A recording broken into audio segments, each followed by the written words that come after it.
Olá pessoal, tudo bem? Meu nome é Rossana, sou engenheira de alimentos, especialista em desenvolvimento de novos produtos.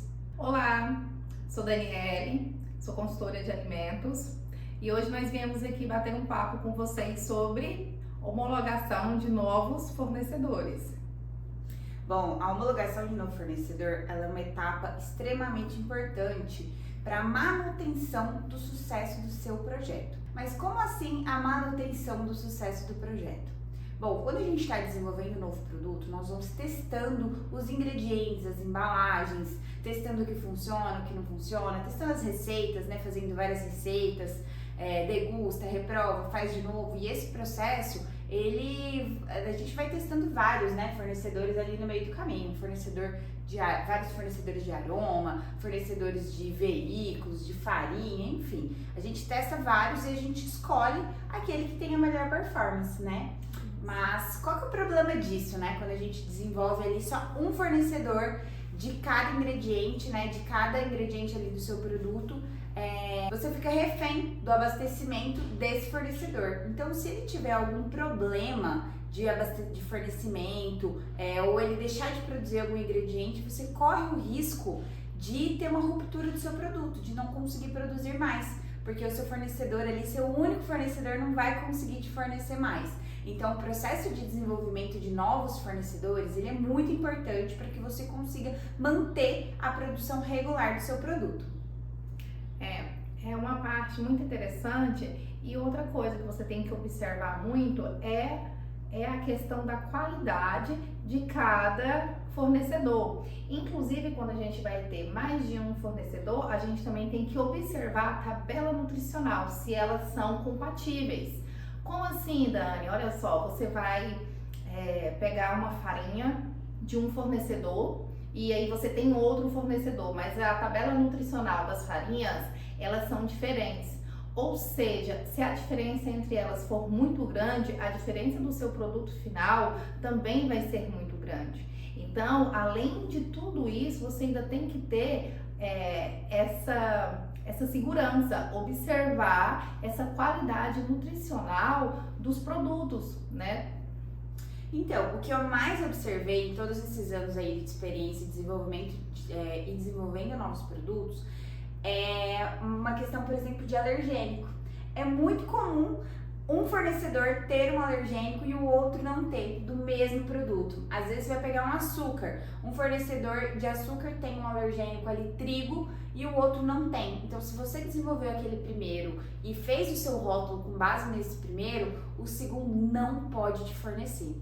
Então, essa é uma das coisas que a gente precisa olhar. E uma outra coisa muito importante é a questão da performance sensorial. Por exemplo, farinha de trigo, né, que a gente está falando aqui. Farinha de trigo, ela tem ali uma força de glúten específica, uma umidade específica, uma granulometria específica, né, porque a farinha, ela é oriunda ali de um processo de moagem, né, ele pode ser mais grosso, mais fino. Então, quando você escolhe ali um fornecedor de farinha e você tenta substituir por outro, que às vezes não tem a mesma força do glúten que você tinha na primeira farinha, o que pode acontecer? Seu pão não vai crescer, seu bolo não vai crescer o suficiente, e aí você pode achar que seu problema é no fermento, né, em algum outro ingrediente na farinha.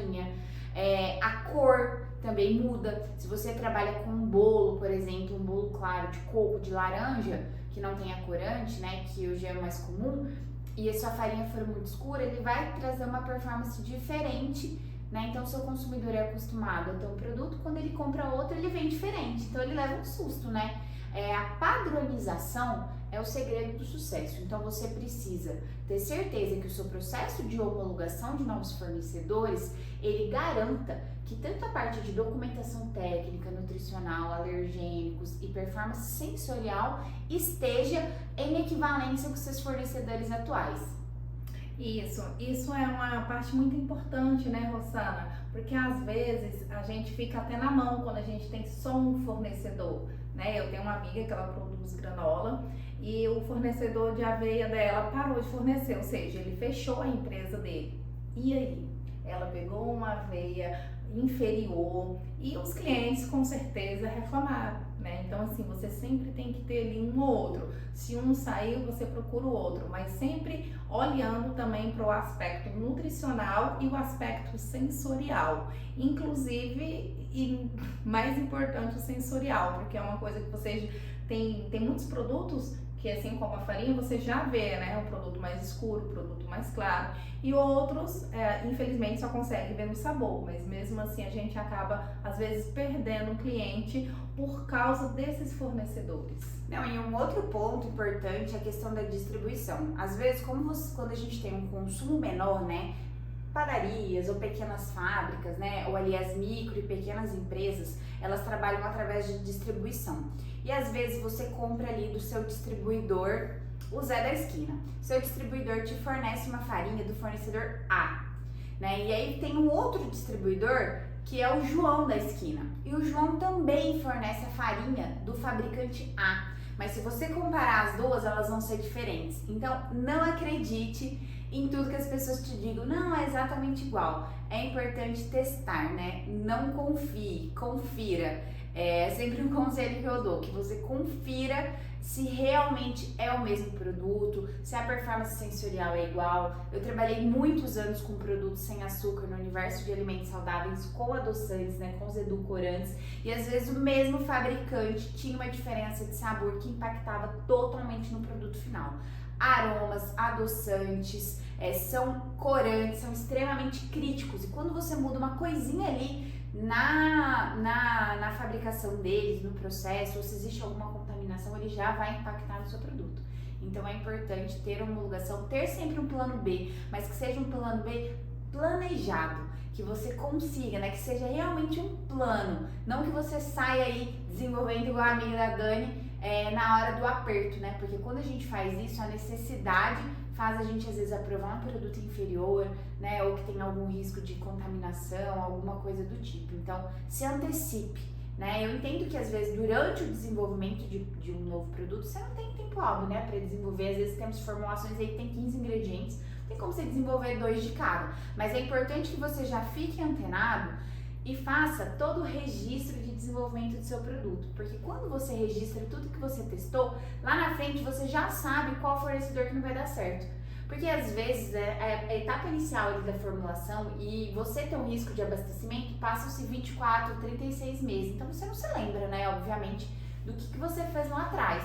Então, quando você faz a documentação correta, né, acho que todo vídeo nosso a gente acaba falando aqui de documentação, né, documentar o seu projeto vai te poupar tempo, né, nessa necessidade ali, quando dá esse aperto, né, de desenvolver um novo produto e fazer também a documentação dessa homologação, né. Geralmente eu indico até ter um processo, né, um procedimento extra ali só de desenvolvimento de novo fornecedor. É muito importante isso. E assim também, gente, porque vocês todo vídeo, toda conversa, todo bate-papo, vocês falam de documento. Gente, isso é assim, uma coisa tão aberta para você observar e te direcionar para onde você errou. Porque, por exemplo, você tá ali já no desenvolvimento mesmo do produto, fazendo a receita ali, né, os ingredientes. E aí deu ruim, no final deu ruim. Então, se você tem tudo planilhado, se você tem tudo documentado, você consegue olhar e observar, poxa, isso aqui deu diferente desse aqui. Esse A deu diferente desse B exatamente por isso. Então, por isso que a gente fala sempre em documentar, em deixar em planilhas e que esses documentos e essas planilhas sejam de forma visível, né? Não seja tantos arquivos com tanta coisa e que no final vai acabar te atrapalhando, né? Então, são coisas simples e objetivas. Então, seus documentos sempre devem ter esse objetivo. Você olhar e identificar de cara o que aconteceu ali, o que está acontecendo de diferente. Porque ontem eu fiz, deu certo, e hoje eu fiz e deu errado. Se você consegue olhar isso na planilha, você já sabe onde é o erro, então é muito mais fácil você fazer o certo, né? É isso mesmo. Uma vez eu estava até desenvolvendo, vou contar uma historinha aqui, né? Desenvolvendo uma geleia sem açúcar e a gente estava usando eritritol. E aí, quando eu preparava a geleia, dava tudo certo. Passava um dia, no outro dia, depois que a gente fazia a degustação, ela cristalizava inteira. E a gente começou a achar que era contaminação, porque ele tinha um pouco de cara de fungo, assim, sabe? A estrutura. E aí a gente começou a achar que era contaminação. A gente esterilizou tudo do laboratório, os utensílios, né, e tudo mais. E aí continuou acontecendo. E aí a gente percebeu que era, quando a gente fazia, quando olhando as fórmulas, quais tinham cristalizado e quais não tinham, porque algumas não tinham cristalizado, a gente percebeu que quando a gente alterava cerca de 1% na dosagem de eritritol, ele dava esse efeito, né? Retardiu essa cristalização. Então, por quê? Porque a gente tinha um registro. Fórmula 1, Fórmula 2, Fórmula 3 e o registro, inclusive, visual da formulação. E aí, quando a gente olhou, eu falei assim, cara, precisa existir um padrão, né? Por que algumas têm problema, outras não têm? E aí a gente chegou aí pro industrial e aconteceu isso depois em escala industrial, porque o pessoal lá, sem a nossa autorização, fez um ajustezinho lá durante o processo. Mas aí na hora, como a gente já tinha mapeado isso no laboratório, quando acontece lá na planta em grande escala, a gente já consegue saber. Opa, provavelmente foi isso, né? Teve alguma alteração nesse ingrediente, mudou o fornecedor, o que aconteceu, mexeu na dosagem, como é que foi a diluição. E inclusive nesse caso, a gente não conseguia abaixar a dosagem por uma questão de criar corpo mesmo na fórmula. Então a gente implementou uma etapa extra no processo que não tinha. Passamos a diluir esse eritritol antes, né? Porque as outras geleias a gente utilizava maltitol, que é um edulcorante um pouco mais barato, né? Comumente usado, e ele dissolve super bem, mas o eritritol tem esse problema. Então a gente começou a dissolver o eritritol antes de jogar no tanque. O outro a gente jogava direto, esse a gente colocou um processo, né? Fez uma intervenção extra no processo para poder usar ele. Mas o registro ele tá aí, né? Ele ajuda demais nesse sentido. E é exatamente para isso, para quando chegar lá em grande escala, a gente não perder tudo e dar um jeitinho, né? Conseguir ver e conseguir resolver o problema. Porque na indústria as coisas acontecem tudo muito rápido, então seu raciocínio também tem que ser muito rápido. Portanto, a sua documentação ela tem que ser fácil, de fácil visualização e de fácil entendimento. Então é isso, pessoal. Obrigada por acompanhar esse vídeo e até o próximo. Até o próximo, tchauzinho.